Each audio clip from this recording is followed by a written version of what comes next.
Okay, you guys, so I just finished watching the Gavin Newsom interview as conservative podcaster Charlie Kirk sat down with Gavin Newsom and for his podcast. When I first heard about that, I thought hell froze over because the whole idea of like a Democratic leader sitting down with, not with Fox News, but with a conservative podcaster and a very critical one of the governor as well, almost an hour and a half interview with him was mind-blowing. I had to watch it. So I watched it and jotted my notes down what my thoughts were during the whole interview and engagement. First of all, I'm extremely just grateful that we live in a time where now a politician on the left feels like he has to sit down and explain himself and explain his party and the reason why it's gotten so crazy and so at constant conflict with reality and society. As I was watching it, one thing that stuck out to me right away was just how personal and naturally human Gavin Newsom seemed. You know, I don't know if he was just being a politician to sounding very personable, not relatable, but almost like, yeah, I could sit down and have a conversation with this guy too and discuss the things that I don't like what he's doing for California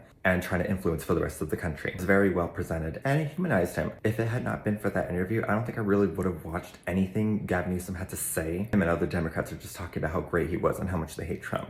So I'm gonna go ahead and just break down all the points that I thought really stuck out to me and just kind of add my thoughts and commentary to them. So one of the first things they talked about was about bringing the Democratic Party back into the middle. As Charlie Kirk was explaining a lot of things that he didn't like, it was really refreshing to see the governor just continue to nod and listen and acknowledging what he's saying without interrupting, without trying to intercept with some sort of half-truth while he's explaining these things. It seemed like he genuinely really wanted to hear what the issues from what the opposite perspective was. I did really like that because I really do want the Democratic Party to come back towards the middle or to be more moderate. Obviously, they've gone way too far to the left, causing the right to be even more further right.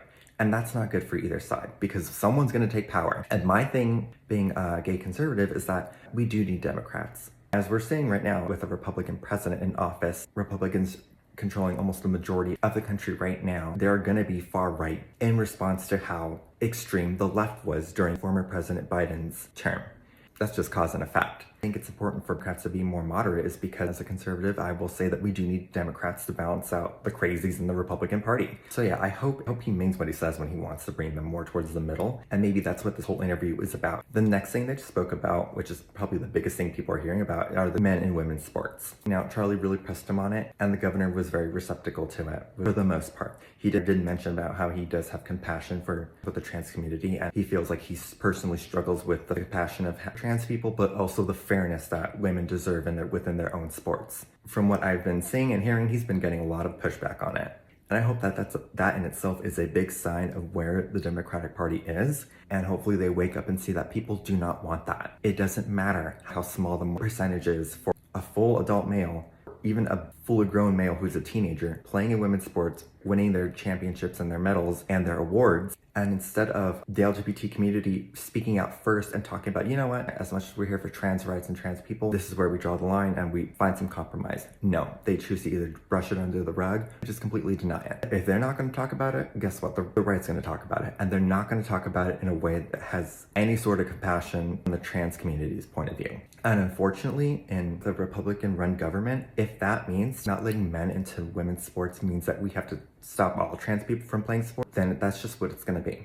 Unless they decide to have their own segment of sports, on their own division, which I'm totally in favor of them having, that's probably the way it's going to have to turn out. Another thing that was pretty interesting was how Democrats, especially when it comes to the trans issue, lean by the rules of who's more oppressed. Are women more oppressed or trans people more oppressed? And that's how you determine who gets what. Republicans, however, judge things based off what's right and wrong. Now, that could be their morals within faith or within reason or within just plain logic of what's best for society, but that's how they typically judge it. And we believe that men are capable of much more when it comes to sports than women are, which is why we believe in the separation of the two sexes playing different divisions. And thank God most of America believes in that. Then they also talked about the conservative notion that they want to ban books from school. The thing that really aggravates me when I hear people talk about the book banning is that they're making it seem like it's something back from Germany in the 1930s where they were burning books. Literally nobody is burning books or banning them from society. They are banning them from elementary schools, from middle schools, from high schools. Pornographic books with images like that in schools. You can buy them all you want as an adult. You can buy them for your kids if you want.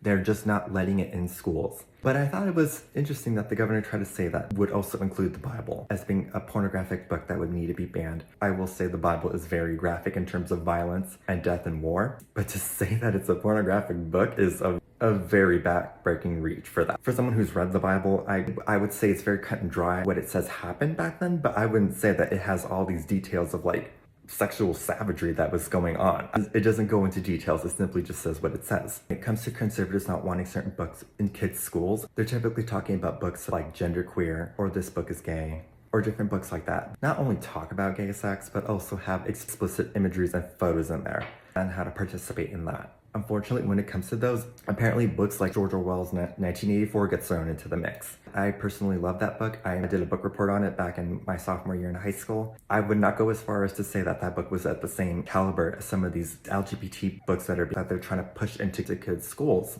Just like with the whole trans sports thing.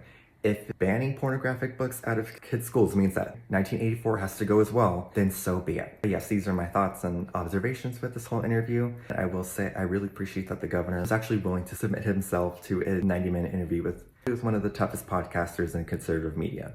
So I'm really grateful for that. I'm grateful that it did take hell to freeze over for this to actually happen. But yes, I recommend you guys watch it. Let me know what you think as well. And if you guys stayed for this whole video, thank you so much. I know this is a longer one, but it was a 90-minute interview. But as always, thanks guys for watching.